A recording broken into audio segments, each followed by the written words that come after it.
कम था। Second attempt जब scholarship के मैंने लिए एलिजिबल था मैं, तो फिर घर वालों ने कहा कि अगर कुछ फ़र्क नहीं है, अच्छा ही है। आपने अभी बताया कि घर वालों ने बोला कि कोई ऐसा खास फ़र्क नहीं नहीं तो मैम, अभी मैंने आपने सोचा कुछ नेक्स्ट ऐसा सेकंड ईयर सोचा से हो? नहीं, मैं ओके। सेकंड ईयर से प्रिपरेशन स्टार्ट करने का सोचा था। और अभी तो फिर नेक्स्ट हमारे टाइम से तो नेक्स्ट लग जाएगी, तो उसको हुँ। देखकर भी करना पड़ेगा थोड़ा। हाँ, अभी नेक्स्ट का चल रहा है, माइट भी आप लोगों के बैचेस हाँ, पे लगेगा अभी कन एक ही बिल्कुल मतलब टेंशन लेके ना पड़े, मतलब ये सोचते हैं कि 24 घंटे बस पढ़ते रहे, उससे कुछ होना नहीं है। एट द एंड टाइम पे उल्टा और नंबर गिर जाते हैं कि आप कुछ ना कुछ सिली मिस्टेक कर देते हो या ना वो। रोज मतलब चल रहे कि कुछ ना कुछ एक्स्ट्रा एक्टिविटी भी करो। और जब एंड टाइम आए नीट का जस्ट 1-2 महीने पहले, तो ये जितने हो सके बस टेस्ट मतलब पेपर एक दो सॉल्व ड्रॉप करें। आउट टेस्ट ले पेपर रहे जितने हैं सॉल्व करते हो सुटेबल है, ठीक है, लेकिन अगर उससे ज्यादा ले रहे हो तो आपकी एज भी एक फैक्टर है ना। आगे जाके इतना करना है तो सही नहीं है मेरे ख्याल से। बाकी अगर आप प्राइवेट ले सकते हो या फिर hello everyone, my self doctor Neetu Singh. मैंने 2018-24 के बैच में कजान फेडरल यूनिवर्सिटी से अपनी एमबीबीएस की पढ़ाई कंप्लीट करी है and currently I am working in एएसएमसी Fatehpur, जो कि यूपी का गवर्नमेंट डिस्ट्रिक्ट हॉस्पिटल है। मैं यहाँ पे आप लोगों के लिए वीडियोस बनाती हूँ, शॉर्ट्स बनाती हूँ, लाइव स्ट्रीम करती हूँ एंड पॉडकास्ट वीडियो बना रही हूँ अलग-अलग जगह के लोगों के साथ, सो दैट मैं आप लोगों को एक रियलिटी बता सकूं कि एक्चुअली में मेडिकल फील्ड में जो चीज़ें होती हैं वो वीडियो से काफ़ी कंप्लीटली अलग होती है। हम लोगों के दिमाग में मेडिकल स्टूडेंट्स की लाइफ को लेके बहुत ज़्यादा मिथ होता है, क्योंकि हमें रियलिटी बताने वाला कोई होता नहीं है। हमारे दिमाग में ये चलता है कि नहीं 24 आवर्स पढ़ते रहते हैं, कोई लाइफ नहीं होती है, डॉक्टर का मतलब है सिर्फ पढ़ाई करना। तो मैं ये मिथ ब्रेक करना चाहती हूँ, दैट्स वाई मैं अलग-अलग जगह के लोगों के साथ वीडियोस बनाती हूँ। मेरे आज के पॉडकास्ट में यहाँ पे मैंने एक ऐसे स्टूडेंट को इनवाइट किया है जो कि एमपी में पढ़ रहे हैं करेंटली एक प्राइवेट मेडिकल कॉलेज में। So I want him to introduce himself. So hello everyone, my name is Sarthak Mandloi and I am currently in first year. So मैं अपना एमबीबीएस इंडेक्स मेडिकल कॉलेज से कर रहा हूँ, जो एमपी में आता है। सो मेरे दो अटेम्प्ट लगे थे नीट क्लियर करने में। फर्स्ट अटेम्प्ट में एक्चुअली स्कोर मेरा कम था। सेकंड अटेम्प्ट जब मैंने दिया तो 400 अबोव स्कोर करा था।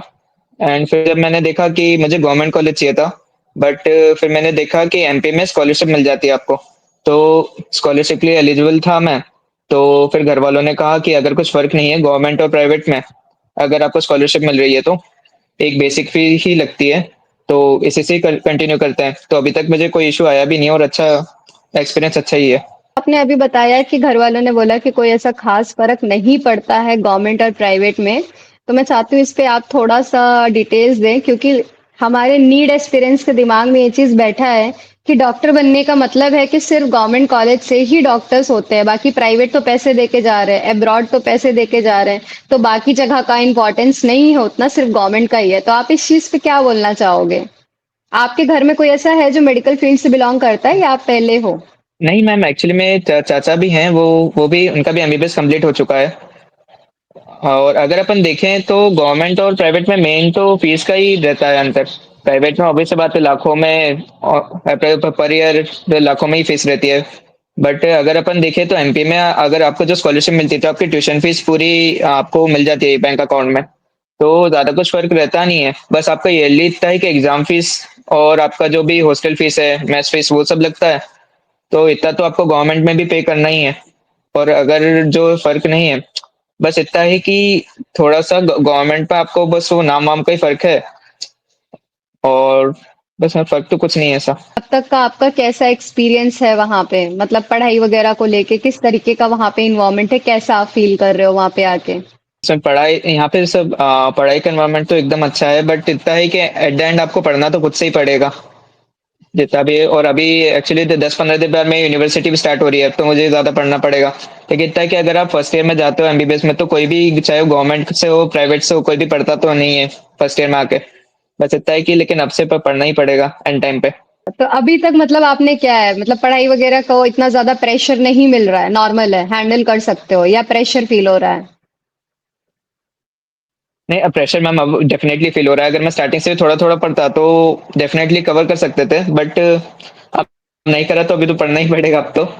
और बाकी हाँ, अच्छा आप फर्स्ट ईयर में आके बहुत सारी नई-नई चीज़ें भी एक्सपीरियंस करते हो। चाहे वो स्टार्टिंग में इंट्रो हो, और अलग-अलग फंक्शन हो कॉलेज के, हर चीज़ आप एक्सपीरियंस करते हो इधर-उधर चीज़ों में पार्टिसिपेट करके। तो अच्छा ही पढ़ाई तो वैसे हो नहीं पाती स्टार्टिंग में, लेकिन ठीक है। अच्छा, मतलब स्टार्टिंग में उस हिसाब से आप नहीं पढ़ पाए, बट अभी धीरे-धीरे आप ऑन द ट्रैक आ रहे हो। हाँ, थोड़ा लैग हो गया मल्टीपल एक्टिविटीज़ में यस इन्वॉल्व मैम, होने हाँ। की वज़ह से। बट एनीवे एट द जी एंड मैम। पढ़ना है तो you know how to manage. So you are doing that. ये तो बहुत अच्छी यस मैम। बात है। स्टार्टिंग में ऑब्वियस सी बात है, नीट के टाइम में सबने सोचा होगा मेडिकल फील्ड में जा रहे हो आप, बहुत सारी चीजें एक्सप्लोर करोगे, डायसेक्शन करोगे, मतलब एप्रॉन, स्टेथोस्कोप एंड एवरीथिंग।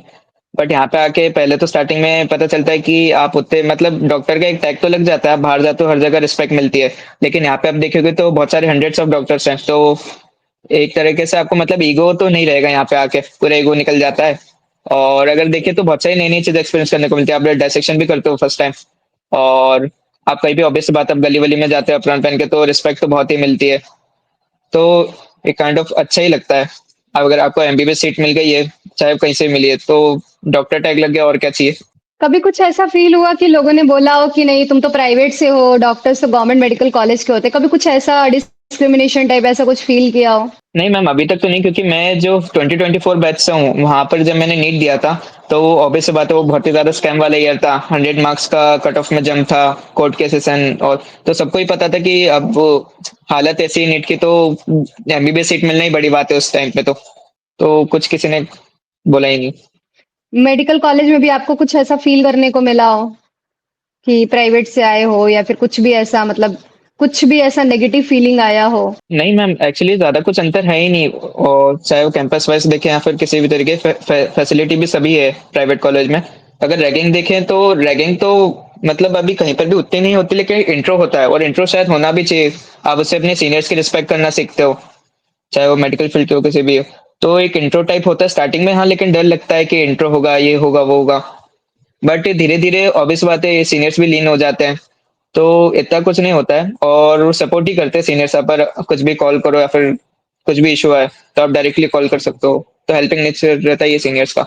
अच्छा है। कभी कुछ ऐसा वहाँ पे फ़ीलिंग आया हो कि मतलब इंटेंशनली कॉलेज में फ़ेल किया जा रहा है या एक्स्ट्रा कुछ? नहीं मैम, अभी तक तो ऐसा नहीं है। अगर आप पढ़ रहे हो तो उतने मार्क्स तो आपको देते हैं, बट इतना है कि आप मेडिकल फील्ड में पूरा तो पढ़ नहीं सकते हो। आप कितना भी अगर आप पढ़ के आंसर लिखोगे, तो आपको फुल मार्क्स तो कभी भी नहीं देते हैं टीचर, इतना पता है मुझे। बट बाकी इंटेंशनली तो अभी तक किसी को शायद फेल नहीं करा है, जहाँ तक मैंने देखा है। तो कॉलेज में आपने कोई क्लब वगैरह जॉइन किया? सोशल लाइफ़ कैसी है अभी आपकी वहाँ पे? सोशल लाइफ, नहीं मैम, क्लब इन सब एक्टिविटी में ज्यादा इन्वॉल्व नहीं होता हूँ, क्योंकि मैं डे स्कॉलर हूँ। बाकी जो हॉस्टलर्स रहते हैं वो तो सब में इन्वॉल्व होता है, लेकिन हाँ, कभी अगर कुछ फंक्शन होता है तो मैं वहीं रुक जाता हूँ, तो उसमें इन्वॉल्वमेंट हो जाता है। जैसे अभी गणेश चतुर्थी का भी चल रहा है, पूरे 10 डेज बहुत अच्छा सेलिब्रेट कर रहे हैं कॉलेज में। आज पहला दिन था, ग्रैंड वेलकम करा है गणपति जी का आज। मतलब एक्स्ट्रा करिकुलर एक्टिविटीज़ सारी होती है एंड आप सब लोग इक्वली इन्वॉल्व होते हो? हाँ, यस मैम, हाँ। दूसरा जो सबसे बड़ी चीज़ होती है जो नीड एस्पिरेंट्स के दिमाग में आती है, डॉक्टर का मतलब होता है 24 घंटा हॉस्पिटल में काम करना, उनकी कोई लाइफ नहीं होती। तो इस पे आप क्या बोलना चाहोगे? अभी तक आपने कैसा फ़ील किया कि एक्चुअली में ऐसा होता है कि 24 घंटा पढ़ाई करो वरना तो फेल हो जाओगे? तो हर तरीके के स्टूडेंट्स मिलते हैं, एक तो टॉपर, मतलब कुछ ऐसे रहते हैं जो ऑल टाइम पढ़ते भी है, वो बात सही है। लेकिन अगर आप देखें, मैं तो स्टार्टिंग से बैक बेंचर रहा हूँ, तो इतना है कि मेरे को एंड टाइम पे पढ़ने की आदत है, तो मैं कर लेता हूँ। लेकिन अगर आप 1-2 घंटा डेली बेसिस पे अगर पढ़ने के लिए निकाल लेते हो, तो आप एक्स्ट्रा करिकुलर कुछ भी कर सकते हो, चाहे आप ऑनलाइन सोशल मीडिया इन्फ्लुएंसर कुछ भी एक्टिविटी करना हो कर सकते हो, इतना कुछ पढ़ाई का प्रेशर नहीं रहता है। लेकिन इतना है कि बहुत वास्ट सिलेबस है, पढ़ना तो पड़ेगा ही, वरना फिर फेल हो जाओगे तो बहुत ही दिक्कत आती है, बैक बैक के पेपर दो।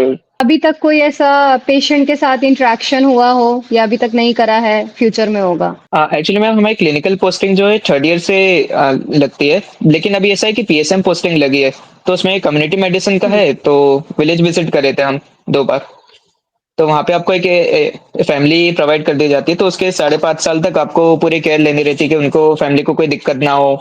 अगर कुछ भी उनको मेडिकल इमरजेंसी में पड़े, तो अगर वो कॉलेज आए तो उनको संभालना, ये सब। तो आपका अभी पीएसएम पोस्टिंग आपने देख लिया है, तो रियल इंटरेक्शन भी आपने फेस कर लिया है। तो कैसा लगा? डॉक्टर वाली फीलिंग आई?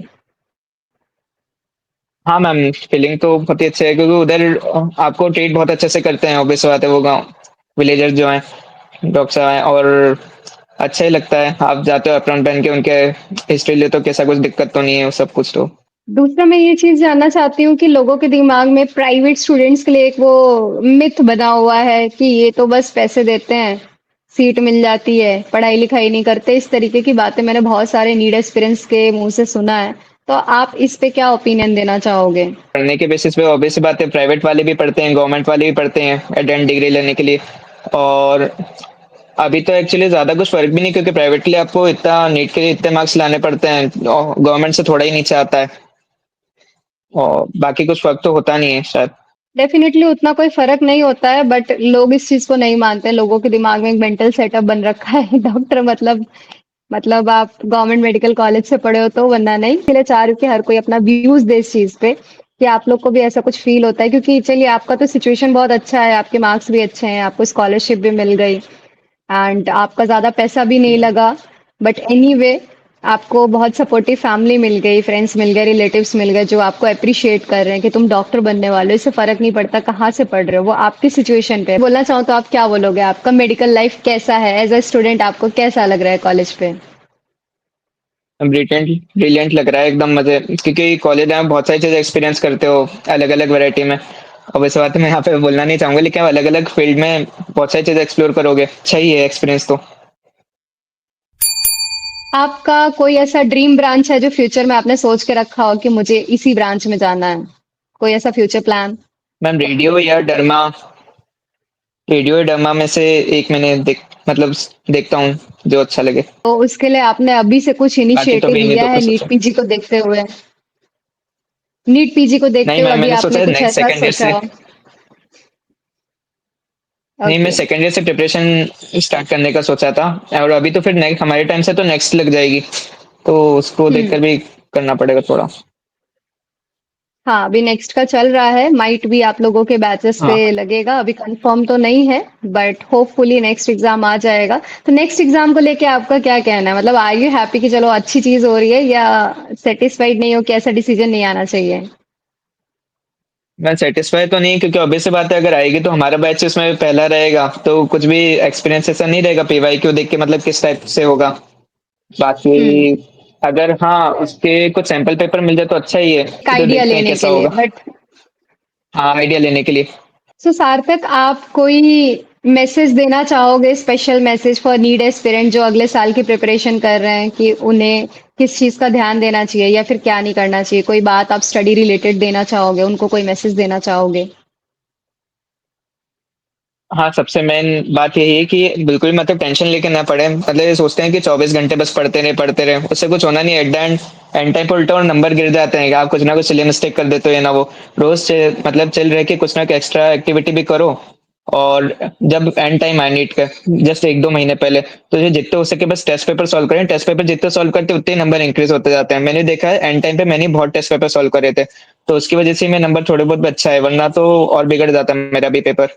हमारे need aspirants government medical seat के लिए बार-बार ड्रॉप लेते हैं। तो what do you think, is it a wise decision बार-बार ड्रॉप लेना? वर्थ इट है या क्या है? आपके हिसाब से आपका ओपिनियन क्या है? ओके मैम, मेरे पॉइंट ऑफ व्यू से तो ये एक अच्छा डिसीजन नहीं है, क्योंकि ऑब्वियस सी बात है, आपको एमबीबीएस के बाद पीजी एमडीडीएम मतलब बहुत ही लंबा कोर्स है। एक टाइप से देखे एमबीबीएस तो मतलब 1-2 ड्रॉप आप ले रहे हैं तो सिटेबल है, ठीक है, लेकिन अगर उससे ज्यादा ले रहे हो तो आपकी एज भी एक फैक्टर है ना। आगे जाके इतना करना है तो सही नहीं है मेरे ख्याल से। बाकी अगर आप प्राइवेट ले सकते हो या फिर अब्रॉड जा सकते हो, तो उसको उसके ऊपर ही कंटिन्यू करें 1-2 ड्रॉप के बाद।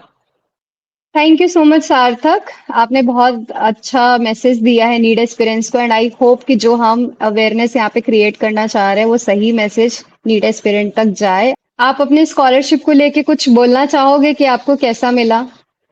इन शॉर्ट अगर कुछ बताना चाहोगे? जी मैम। हाँ, तो एमपी में आपको मेनली 3 तरीके की स्कॉलरशिप मिल जाती है। एक जन कल्याण, मेधावी, पोस्ट मैट्रिक। मैंने पोस्ट मैट्रिक ली है। तो मेधावी में आपका ये रहता है कि मतलब 75% के ऊपर, हाँ 70% के ऊपर अगर स्टेट बोर्ड से हो, 85 के ऊपर अगर आप सीबीएसई से हो, और आपकी इनकम लिमिट कुछ 8 लाख के अंदर होनी चाहिए। और ये हो गई अपनी मेधावी की एलिजिबिलिटी, तो इसमें आपको ट्यूशन फीस पूरी माफ हो जाती है। दूसरा पोस्ट मैट्रिक, पोस्ट मैट्रिक में भी सेम ही है, आपको ट्यूशन फीस पूरी मिलती है और सेम ही रूल्स दोनों में लगते हैं। और जन कल्याण में आपके पास संबल कार्ड होना चाहिए। अगर आपके पेरेंट्स किसी फार्मर्स कोई भी फार्मर से बिलोंग करता है तो आपका संबल कार्ड है, तो उससे आपको ट्यूशन फी पूरी माफ हो जाएगी। सिर्फ एमपी के स्टूडेंट को स्कॉलरशिप मिलती है। और अभी शायद इस साल से हो सकता है कि मेधावी में थोड़े चेंजेस आए। तो नए रूल्स का मुझे ज्यादा आइडिया नहीं है, बट ऐसा कुछ है कि इसमें नीट के 1.5 लाख रैंक ऐसा कुछ रूल लगा देंगे। 1.5 लाख के अंदर आपकी रैंक होनी चाहिए, तो ये आप एलिजिबल होंगे।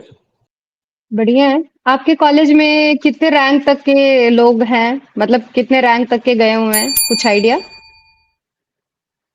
मैम मुझे रैंक तो आइडिया नहीं है, बट हाँ 600 प्लस भी मेरे बैच में 600 प्लस के भी स्कोर के बच्चे आए हैं जो मेरे दोस्त हैं। ऑलमोस्ट 4 से 5 लोग हैं 600 अबव के। तो वो भी प्राइवेट कॉलेज में ले रहे हैं, यानी ऑब्वियस बात है 600 वालों ने भी प्राइवेट में लिया है, तो ऐसा कुछ फर्क तो है नहीं।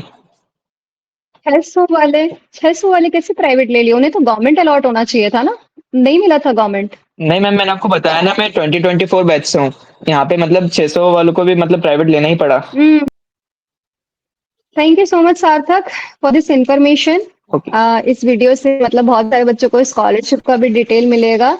एंड नीड एस्पिरेंट्स, जो आप लोग सोचते हो ना कि प्राइवेट में तो 150-200 वाले जाते हैं, 150-200 वालों को प्राइवेट नहीं मिलता है। यहाँ पे 500-600 नंबर लाना पड़ता है प्राइवेट के लिए भी। तो प्लीज थोड़ा रियलिटी जाने। So thank you so much Sarthak for your time. Please guys do like, share and subscribe. And मिलते हैं नेक्स्ट पॉडकास्ट में किसी और स्टूडेंट्स के साथ, किसी और डिफरेंट मेडिकल यूनिवर्सिटी के एक्सपीरियंस के साथ। थैंक यू सो मच सार्थक।